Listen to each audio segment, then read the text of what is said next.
আসসালামু আলাইকুম everyone, welcome back to my new video. তো আশা করি আপনারা সকলে ভালো আছেন। আলহামদুলিল্লাহ, আপনাদের দোয়া এবং আল্লাহের অশেষ রহমতে আমি অনেক ভালো আছি। তো অনেক দিন যাবত আমি ভিডিও ছাড়া হয় না চ্যানেলে, তার জন্য ভাবলাম একটা ভিডিও ছেড়ে দিই। তো তার জন্য একটা বেবি ড্রেসের ড্রয়িং এবং টিউটোরিয়াল, সেলাই টিউটোরিয়াল একসাথে আপনাদের সাথে শেয়ার করব। আশা করি দেখলেই বুঝতে পারবেন। তো তার জন্য আমি একটা প্লেট নিয়েছিলাম আর কি, যে ভাত খাবার যে প্লেটটা হয় ওই প্লেটের মেজারমেন্ট অনুযায়ী আমি গোল করে একটা দাগ কেটে নিয়েছি। তো পরপর লাইন বরাবর আমি 3টা করে দাগ কেটে নেব। তো তার আগে একটা কথা বলি, আমি আগে পেন্সিল দিয়ে ড্রয়িংটা করে নিয়েছিলাম। তো এখন আমি জেল পেন দিয়ে ড্রয়িংটা করব আর কি। তো এখানে আমি স্কেল দিয়ে এই যে বাঁকা করে যে দাগটা নিয়েছি, 1 স্কেল পরিমাণ আর কি ডিফারেন্স দেখতেই পাচ্ছেন আপনারা।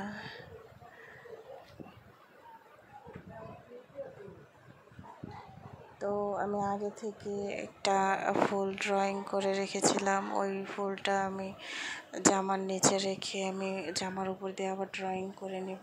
তো এই ড্রয়িং করার মানে হচ্ছে যে সবগুলো পাতার সাইজ একই রকম হবে।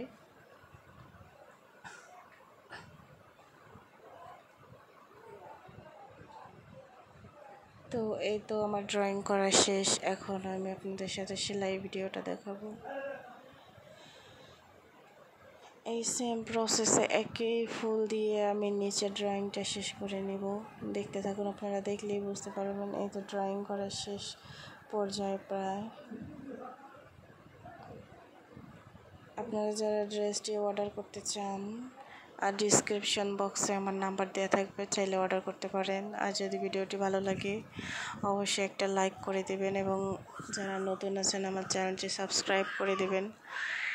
আর আগে থেকে যারা আমার চ্যানেলটি সাবস্ক্রাইব করে রেখেছেন তাদেরকে জানাই অসংখ্য ধন্যবাদ।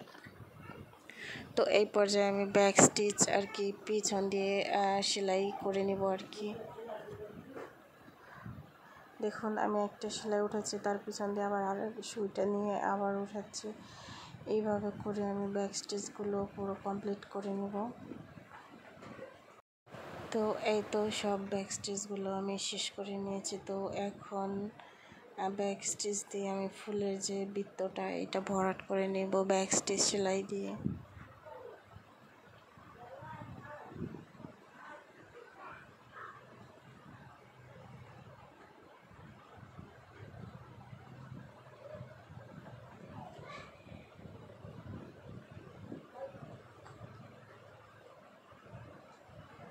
তো দেখুন, এটাকে খেজুর পাতা সেলাই বলি আমি। একজন অঞ্চল ভিত্তিক একভাবে এই সেলাইটার নাম বলে। তো আমাদের এখানে আমি বেশিরভাগ খেজুর পাতা সেলাই বলি, যে শুয়ের মাঝখান থেকে সেলাই করে এপাশে একটা ওপাশে একটা সেলাই দিলে হয়ে গেছে। তো আপনাদের বোঝার সুবিধার্থে আমি আরও একটা পাতা করে দেখাচ্ছি। আমি জামাটা যেহেতু একই সেলাই দিয়ে কাজ করব, তো তার জন্য আপনাদের আমি বারবার দেখাবো না আর কি। আমি অফ ক্যামেরায় সেলাই করে তারপরে ফিরে আসব। তো এই পাতাটা দেখতে থাকুন।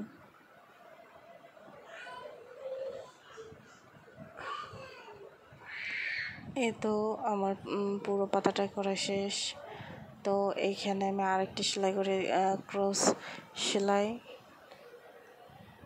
এই পাশে একটা সেলাই করে আমি এইভাবে পুরো প্রসেস অ্যাপ্লাই করে আর কি এখানে আমি সেলাইটা শেষ করব। দেখতে থাকুন। আর খুব ধীরে ধীরে কাজ করছি যাতে আপনাদের বোঝার সুবিধার্থে হয়। সেলাই টিউটোরিয়ালের হাতের কাজের বেশিরভাগ সেলাই ভরাট সেলাই বা মাছ কাটা সেলাই যাই বলেন, এটাকে ক্রস সেলাই বলে। ব্যাক স্টিচ, খেজুর পাতা এগুলো দিয়েই আমরা সাধারণত কাজ করে থাকি।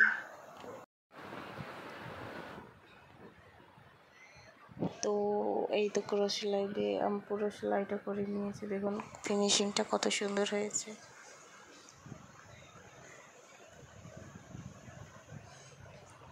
তো এর এরকম আরও নিত্য নতুন ভিডিও পেতে আমার চ্যানেলটি সাবস্ক্রাইব করে অবশ্যই পাশে থাকবেন।